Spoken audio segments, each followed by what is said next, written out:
And as House Speaker Newt Gingrich set the tone for the hands-off-the-internet approach in Congress, he has a new warning now. Quote, every American should worry about Obama giving up control of the internet to an undefined group. He says this is very, very dangerous. The United States owes nothing to international stakeholders who are determined to make the internet look more like the United Nations. We'll talk about this for this segment anyway. And Larry Kutzler may join Eric Barger and me as we discuss this issue because, gentlemen, all of this is an effort at globalism, at one world rule. He who controls the internet really can control the world. It is the World Wide Web, and it is but further paving the way for the Antichrist system. Simple as that. Your comments? This may be the most important thing that we've talked about concerning President Obama at this point, Jan. Mm-hmm. And I mean, I'm saying that in the view of healthcare, of the healthcare law. This idea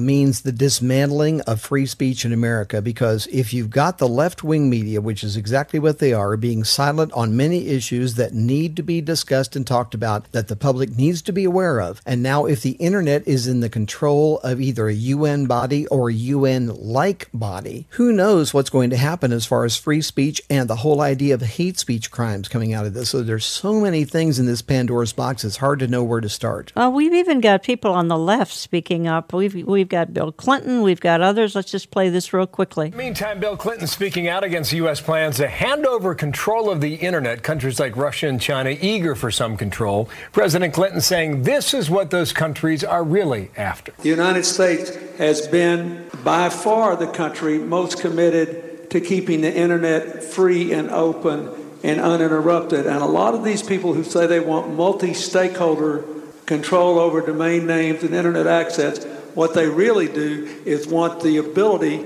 to shut down inconvenient exchanges within their own countries. Wow, what about that? Stephen Moore, senior economic writer for, he's with the Heritage Foundation now and a Fox News contributor. How you doing, Stephen? Yeah. Good, Bill. It's not that often that I agree 100% with Bill Clinton, but this time I do. Expand on his point. Who wants what? First of all, so your listeners understand this story, basically Barack Obama wants to handle the governance of the internet over to an international body, a kind of United Nations type of entity, and Bill Clinton, quite correctly, is saying, wait a minute, the United States has been a pretty good traffic cop in terms of overseeing the internet. We've allowed this kind of liberating invention to flourish without much regulation. And I think Bill Clinton was saying this, that we want the internet to be censorship-free, regulation-free, and tax-free. Well, I think we're all in agreement with Bill Clinton today. Am I right? Well, I'd say, remember the good old days when Bill and Hillary were president?